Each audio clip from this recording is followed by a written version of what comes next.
série de vidéos sur l'activité de restauration au sein des archives de Melun. Nous allons voir la restauration d'un parchemin.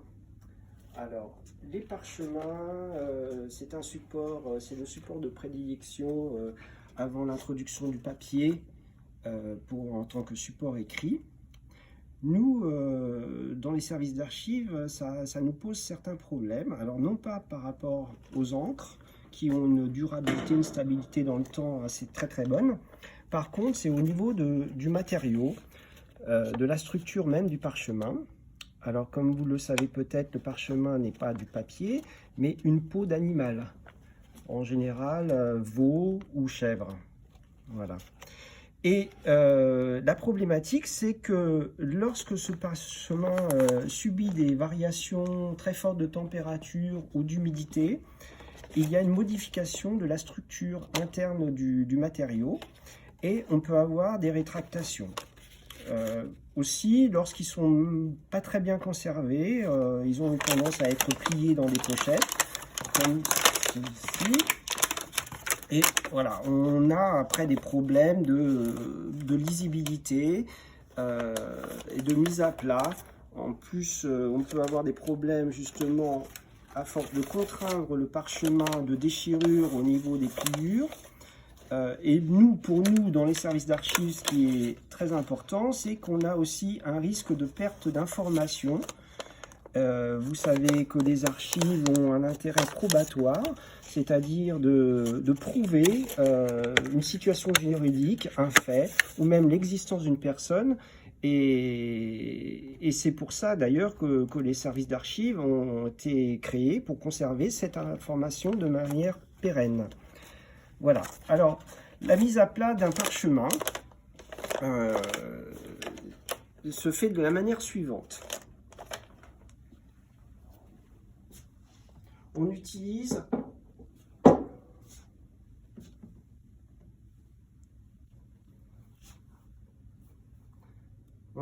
pour ce faire un caisson d'humidification.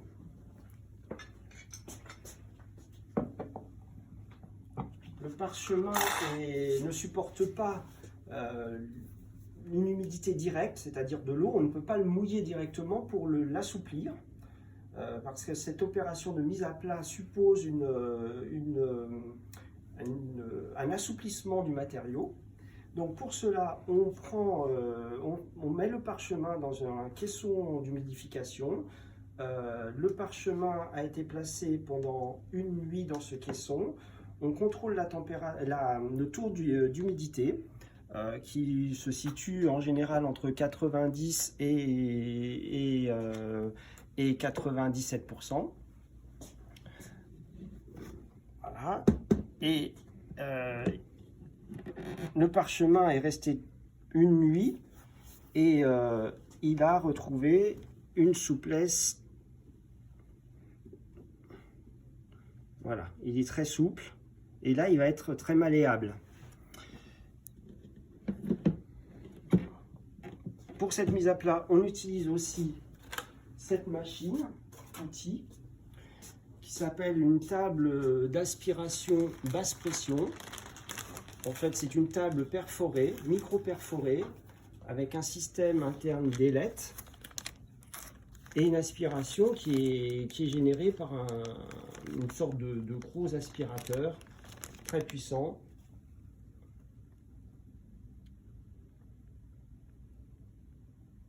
Qui va permettre de mettre à plat correctement le parchemin de manière définitive. Alors, on va avoir un peu de bruit pendant cette phase de travail. On coupera peut-être le son au montage. Bon, de toute façon, le principe, c'est une fois la mise à plat sur cette machine effectuée, on laisse l'aspiration pendant à peu près une heure et demie. Donc, on se retrouvera après, à la suite de ça, dans 1h30 pour voir le résultat. Donc, nous allons commencer l'opération. On met en route la machine. Au début, de manière très faible. On sort le parchemin.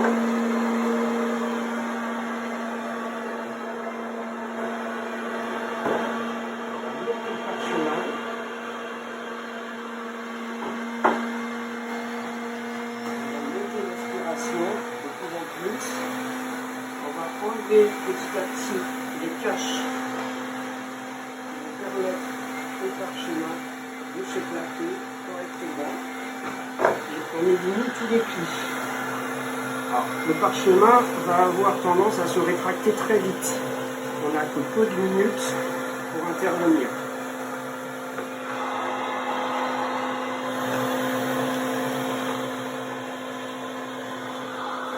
On va augmenter l'aspiration.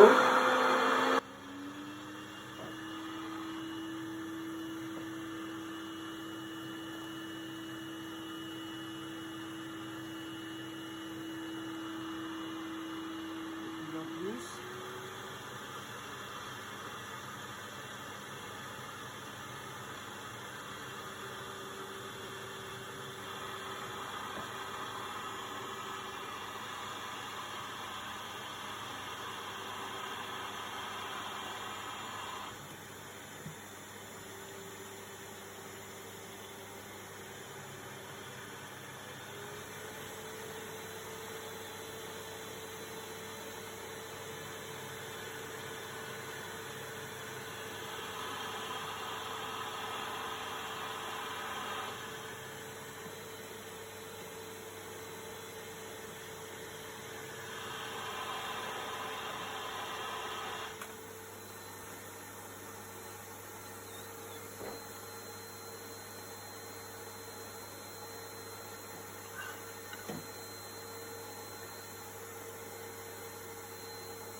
Notre parchemin va rester 1h30 sous la table aspirante et on se retrouve dans 1h30.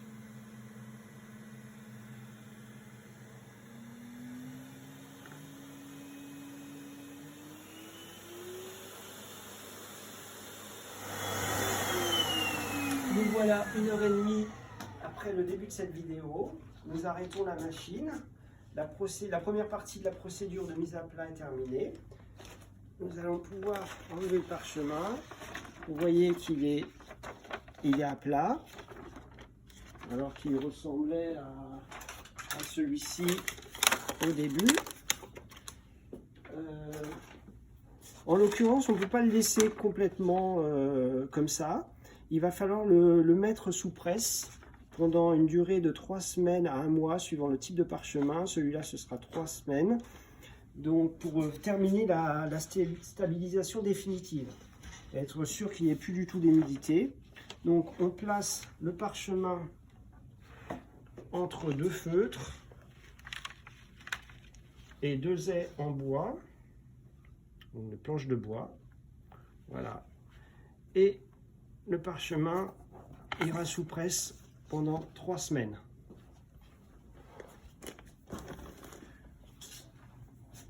Alors, cette technique que je vous ai montrée est une technique moderne qui date du début des années 2000. Il existe une technique plus traditionnelle de mise à plat de parchemin qui consiste à prendre un cadre en bois ou métallique et avec un système de tirant à tendre le parchemin. L'inconvénient, c'est qu'il faut être sûr, c'est une technique qui est très difficile, et la tension, il faut être sûr d'avoir une tension homogène sur tout le pourtour du parchemin. Donc, une fois que le parchemin sera sec dans 3 semaines, on le mettra en conditionnement. Donc je vais vous montrer quelques exemples de parchemins qui ont été traités dans ce service avec cette technique de mise à plat. Voilà. Donc on fait une boîte, on fait des boîtes de conditionnement sur mesure. On place les parchemins sur des cartons neutres et une feuille de polyester mylar neutre. Voilà. Et les parchemins sont dans cet état après plusieurs années. Alors, juste un petit détail, on ne met pas tous les parchemins à plat. Un parchemin par exemple qui serait conditionné en rouleau et dont l'intégrité n'est pas remise en cause, dans son conditionnement d'origine, on le laisse en rouleau, même s'il est en rouleau. On remet à plat les parchemins uniquement quand il y a un problème de lisibilité, de fragilité du parchemin. Voilà, donc une fois mis en boîte de conservation, sous des pochettes neutres, tous les matériaux sont neutres là pour éviter une dégradation du parchemin. Voilà, ces parchemins seront communicables et consultables pendant des siècles et pour les générations futures.